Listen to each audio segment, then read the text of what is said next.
দেখো আমি চলে এসেছি স্কুল থেকে, আর মাথার অবস্থা দেখো, খোসা পড়ে গেছে। তো সবাইকে আমার একটা নতুন ভিডিওতে আবার সুস্বাগতম। আর কি বলবো, স্টুডেন্টরা এত ফুল দিয়েছে, যারটা না লাগাচ্ছে সেই মন খারাপ করেছে। তো গোটা মাথাটাই ফুলটা তখন ভর্তি ছিল। আমি স্টিল ছবি তুলেছি, তোমাদেরকে দেখিয়ে দেবো যে ওরা আমার কি অবস্থা করেছে। টিফিন টাইমটা ওরা খুঁজে পাই না যে আমাকে কী করে সাজাবো।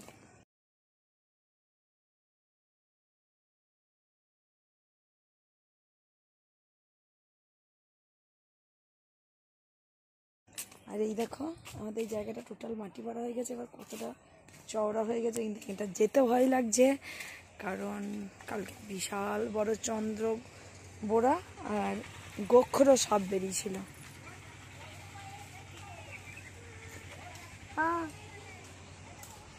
মেয়ে আসছে, আমার মেয়ে।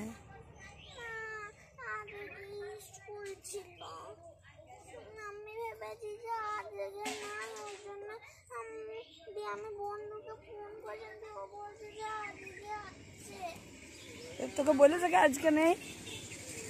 দেখো কতটা চওড়া জায়গা বেরিয়ে গেছে এখানে। না ভয়, তুই মন দিয়ে ক্লাসে কোনোটাই শুনি না, না রুটিন না কিছু, বুঝো। বলে দিল 20 তারিখ থেকে কতদিন ছুটি দিয়ে এখন কান্না আসছে। স্কুল ছিল সেটা এতক্ষণে যখন জানতে পারি, তো সকাল থেকে জানতে পারিনি কেন? হ্যাঁ, তুই কেন জানতে পারিস নি? এখন তাহলে কি করে জানলি? আমি ফোন করেছিলাম পড়া জানবো বলে, ভাষা পাঠে। ভালো হয়েছে, চলে যা এখন। আর ঢুকতে দেবে না, আমি বলে দিয়ে আসছি, দিয়ে আসবো আমি। গাছটা ফেটে গেছে রে, পিঁপড়েতে মাটি তুলে কি করেছে দেখ, গাছটায় পুরো মাটি বার করে দিয়েছে তলা দিয়ে। কান্নার কি আছে? কালকে যাবে, কালকে আছে তো, কালকে জিজ্ঞেস করিনি না?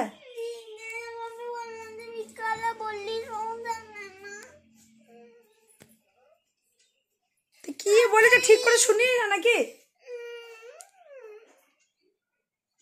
বোঝো, কালকে ছুটি ছিল, মুখ আছে, আজকেও ছুটি নেই, স্কুল যাই না।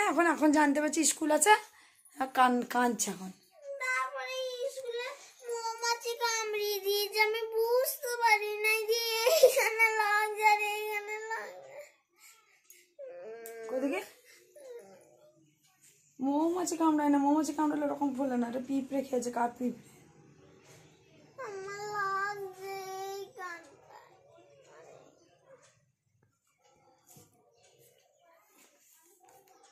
এখন কিনতে কোনো লাভ আছে? বুঝছো, বিছানাটাও তুলিস না ঘুম থেকে উঠে। হ্যাঁ, বিছানাটা তুলতে ইচ্ছা করে না বল?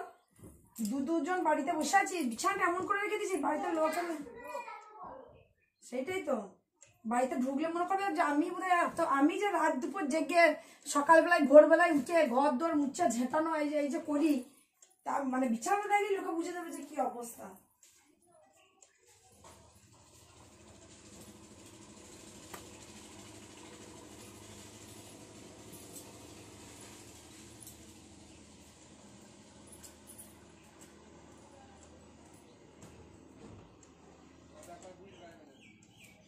চলো, নতুন জাং শুরু হয়ে গেল। আমার তো বসবো দাঁড়াবার সময় নেই। আর কি হয়েছে এখন, ঠান্ডা গরম হলে এইখানকে এই যে অপারেশন করেছিলাম গলাটা, এইখান থেকে এই নামটাতে প্রচুর যন্ত্রণা হয়, কেন জানি না।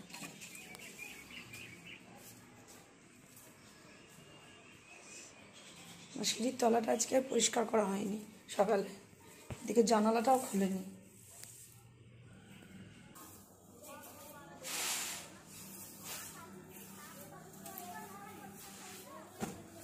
ঝুল দিয়ে দাম আছে, কি হারে ঝুল মকসায় পাচ্ছে। খেয়েছিস? কি খেলি? হ্যাঁ,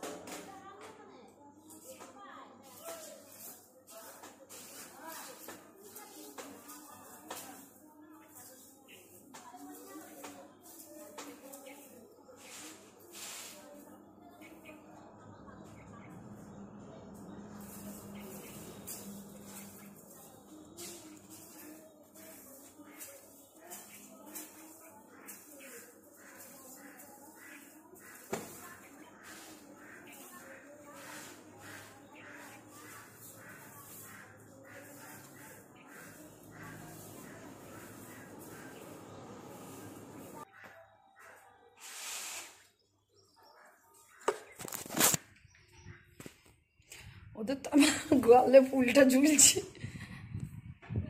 মাটি দেওয়া শেষ, ঢুকে ঢুকে একটু ইয়ে নাই, কি অবস্থা।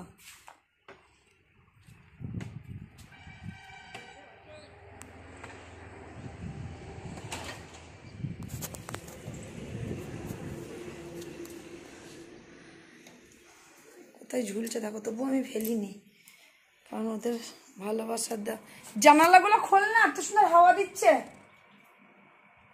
জানালা খুলে বস, ফ্যানের হাওয়া খা থেকে, এত সুন্দর ঠান্ডা ঠান্ডা হাওয়া দিচ্ছে। জানালা খোল, জানালা খোল।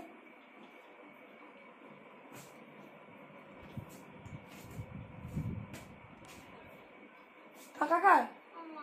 কে দিল? কেন? হ্যাঁ, কি বসানো যাবে গ্যাসে?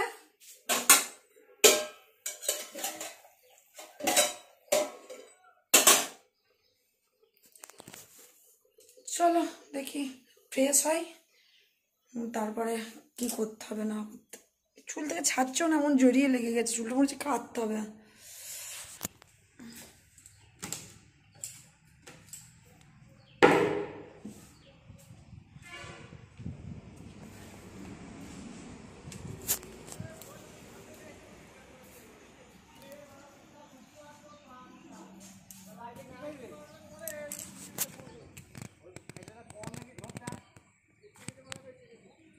সাপটা আবার বললাম সাপটা আবার কাল রাতে বেরিয়েছিল, তোরা মেরে দিয়ে গেলি না, এই ঘরে ঢুকে পড়ছে। যদি চন্দ্রবেলা সাপকে এমনি খুব ভয় লাগে আমার। হ্যাঁ বাবা ওই কার্বলিক অ্যাসিড দিয়েছে, তারপরে একটুখানি পরই বেরিয়ে গেছে টর্চ লাইট দিয়ে। কত জায়গা, এখানটা পুরো পুকুর ছিল, তো পুরোটাই জলে ডুবে গেছিল এই জায়গাটা। আমার এই জানলায় তলায় জল ছিল।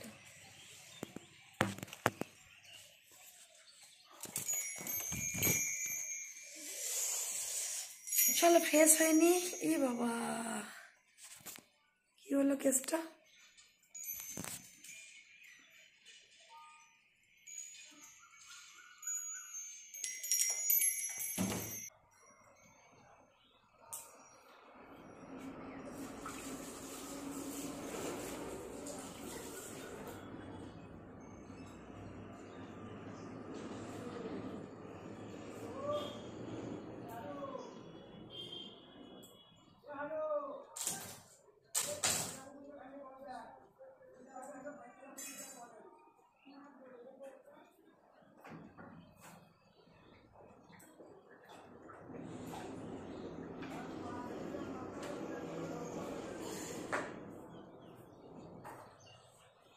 এত সবসময় টেনশন নেই।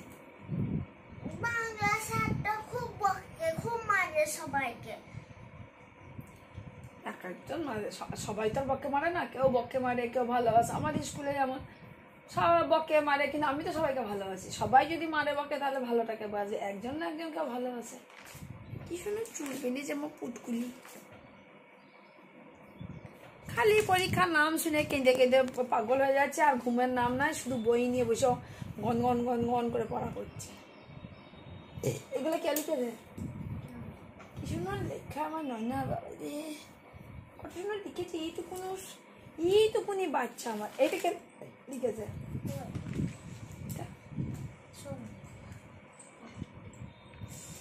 আমার নাম বটে। কার নাম ওটা? সৌম্যদাদা? হ্যাঁ সৌম্যদাদার নাম লিখেছে। বেশ তাহলে সবাইকে টাটা করে দাও না। এবার যাবো রান্নাঘরে, কি একটা বসানো হচ্ছে, দেখি কি হবে না হবে। আমার স্টুডেন্টরা যখন আমাকে সাজাচ্ছিল তখন মনে করছিলাম ভিডিওটা করবো, তখন করা হয়নি। মাথাটা কোথাও ফাঁক ছিল না, গোটা মাথায় পুরে এখনও ঢুকে আছে। দেখো হেলমেট পরেছি, সব খসে চলে গেছে। এইটা পুরোটা টোটাল জুড়ে আমি তোমাদেরকে ছবিটা দিয়ে দেবো। চলো ভাবছি মাসি থাকলে তো মাসিকে থাকতো, দিদিকে বলবো, ওরা তো কোথাও যায় না, দিদিকে আসতে যায়, দিদি বলবো তুই আসবি, আমরা দুদিকে থাকবো। জামাইবাবুকে আনতাম, সন্ধ্যাকাল বলছে বাবা যাবো যাবো করছে, বাবাকে আসা কথা ছিল তো সকাল আজকে আমি নিজে করবি আর অসুস্থ মানুষ করতে আসেনি, আর থাকবে না কিছুই না, আমারও আর কিছু ভালো লাগছে না।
কাজকর্ম কমপ্লিট করে স্নান হয়ে গেছে, এখন বাজে 12:50। এবার আমি খিদে পাইনি, একটু পরে খাবো। প্রচুর রোদ, আর আমি কিছুদিনের জন্য ছুটি নিয়েছি কারণ আমার বাবার কন্ডিশন খুব খারাপ, খুব ক্রিটিক্যাল কন্ডিশন। আমার বাবাকে হায়দ্রাবাদ নিয়ে যাওয়া হচ্ছে, তো জানি না এখানে ওটা ওয়েস্ট বেঙ্গলের মধ্যে কেউ ওই অপারেশনটা করতে চাইছে না, এবং যে একটা টেস্ট হবে সেই টেস্টটা পর্যন্ত এখানে হবে না। এখানে হওয়ার একটা জায়গা আছে পিজি আর ক্যাটাটা ক্যান্সার সেন্টারে, তো ওখানে পিজিতে আমাদের মতো চুনোপুটিরা চান্স করতে পারবে না, তো অনেক দীর্ঘমেয়াদী হয়ে যাচ্ছে, অলরেডি অনেক লেট হয়ে গেছে। সেই জন্য বাবাকে কালকে হায়দ্রাবাদ নিয়ে যাওয়া হচ্ছে। তো তোমরা সবাই আমার বাবার জন্য একটুখানি কামনা করো যেন খুব তাড়াতাড়ি সুস্থ হয়ে ফিরে আসে বাবা। পেটের অনেক নালি বাবার শুকিয়ে গেছে, পুরো পিত্ত নালি ভর্তি হয়ে গেছে। আমার বাবা গলব্লাডার স্টোন আগেই অপারেশন হয়েছিল, আবার পিত্ত নালিতে একটা স্টোন হয়েছিল, সেটা চামড়া দিয়ে কভার হয়ে গেছিলো। সেই স্টোনের পিছনে লাইন দিয়ে একদম লিভার অবধি পুরোটাই স্টোন হয়ে গেছে। এবং ওখানে যে যন্ত্রপাতি মানে স্টেন না কি বলছে লাগানো ছিল, ওইগুলো নাকি 2 মাসের মধ্যে বার করতে হতো, কিন্তু আমাদেরকে ডাক্তার বলেনি যেখানে এরকম স্টেন বসানো আছে, যার জন্য আজকে 2 বছর ধরে বাবার সেটা থাকার জন্য বাবার পুরো নালিগুলো শুকিয়ে গেছে, আর ওটা মাংস জমে গিয়ে ভয়ঙ্কর অবস্থা। বাবার শুধু বমিটিং হচ্ছে, গোটা শরীরে পিত্ত রস ছড়িয়ে যাচ্ছে, আর অত স্টোন হয়ে গেছে। বাবা তো গলব্লাডার তো নেই, গলব্লাডার আগেই বাদ দিয়ে দেওয়া হয়েছে অপারেশন করে। এখন নালির মধ্যে স্টোন জমে গেছে প্রচুর, পিত্ত নালির মধ্যে। তো বাড়ি থেকে বাবা, বর, মা সব চলে গেলে আমার পক্ষে খুব ক্রিটিক্যাল হয়ে যাবে থাকাটা। এবার যতদিন না ফিরে আসছে দেখা যাক। তো আমার ছুটির জন্য অ্যাপ্লিকেশন করেছি, সেই অ্যাপ্লিকেশন আমার বাতিল করে দেওয়া হয়েছে। আমি জানি না সবার ক্ষেত্রে এই সমস্যাটা হয় কি না, তোমাদেরকে আমি শেয়ার করব অন্য একটা ভিডিওতে যে আমার অ্যাপ্লিকেশন কেন বাতিল করা হলো এবং কেন দেওয়া হলো না, কেন এইভাবে আমাদের প্রতি সবসময় অন্যায় করা হয়। কারণ আমার একটা ছোট বাচ্চা, আমি সেখানে কাজে যাব, কাজে যেতে গেলে আমার বাচ্চাটাকে কোথায় রেখে যাব? কে থাকবে আমার বাড়িতে? কেউ নেই, কে দেখবে তাকে? অত সকালে, এখন মর্নিং স্কুলে, আমি অত সকালে স্কুলে যাই, সেটাও দেখার কেউ নেই। যে সে মর্নিং থেকে যে ঘুমাবে, সে তো ঘুমিয়ে থাকে আমি যখন যাই। 6টা থেকে 11টা পর্যন্ত স্কুল, 6:30 থেকে 11টা স্কুলটা, মানে ওই টাইমটার মধ্যে মেয়ে কী করবে? তো একা একা সে থাকতে পারবে? প্লাস তার স্কুল আছে, তার আবার ডে স্কুল। তারও যদি মর্নিং হতো যে একসঙ্গে রেডি হয়ে দুজনে চলে গেলাম, ঠিক আছে, আমার আর বাড়ির প্রতি পিছুজন থাকলো না। তো আমার এই চাইল্ড কেয়ার লিভ CCL, যেটা বাচ্চাদের জন্যই পাওয়া, সেই ক্ষেত্রে আমার বাচ্চার কেয়ারটেকারের জন্য আজকে আমি পেলাম না ছুটিটা। কি না, আমার 45 দিন আগে আমার বাচ্চা অসুস্থ হবে না, আমার কি সমস্যা আসবে আমি কি জানি? এটা সমস্ত ডিপার্টমেন্টে যখন দরখাস্ত করে সঙ্গে সঙ্গেই ছুটিটা হয়ে যায়, কিন্তু শুধুমাত্র আমাদের এই প্রাইমারি ক্ষেত্রে এইটা করে যে 40-45 দিন। এবার বলতে পারবো না আদার্স অন্য কোনো কাউন্সিল এটা করে কিনা, কিন্তু আমার বীরভূম ডিস্ট্রিক্ট কাউন্সিল এটা করে। কেন করে আমি জানি না। অথচ আমি এখনও পর্যন্ত কোনো CCL নিতে পারি না। অথচ আজ পর্যন্ত অন্য কোনো দিদিমণিদের সঙ্গে এইগুলো যখন ঘটেছে, তারা কোনো প্রতিবাদও করেনি। আজ আমার এতটাই এমার্জেন্সি, আমার মেয়ের পরীক্ষা, প্লাস আমার মেয়ের কেয়ারের জন্যই চাইল্ড কেয়ার লিভ CCL যার নাম, আমার মেয়ের কেয়ারের জন্যেই আজকে আমার ছুটিটা দরকার। আমি সেই ছুটিটা পাচ্ছি না। তাহলে সেই বাচ্চাটা কি একা বাড়িতে কী করবে? সে কি রান্না করে খেতে পারবে না কী করতে পারবে? যাই বন্ধুরা, অনেক কথা বলে ফেললাম। আমি মাথা ঠিক নেই এমনিতেই, আর্থিকভাবেই বলো বা পরিস্থিতি। তো চলো, ভিডিও লম্বা করছি না। সবাই ভালো থেকো, সুস্থ থেকো, সাবধানে থেকো।